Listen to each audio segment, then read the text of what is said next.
विकटोत्कटसुन्दरदन्तिमुखं भुजगेन्द्रसुसर्पगदाभरणं गजनीलगजेन्द्रगणाधिपतिं प्रणतोऽस्मि विनायकहस्तिमुखम्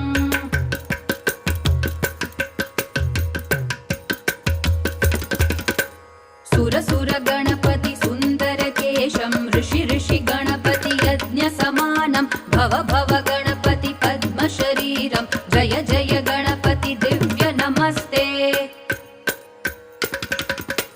गजमुखवक्त्रं गिरिजापुत्रं गणगुणमित्रं गणपतिमीशप्रियं गणपतिमीशप्रियं गणपतिमीशप्रियम् करधृतपरशुं कङ्कणपाणिं कबलितपद्मरुचिं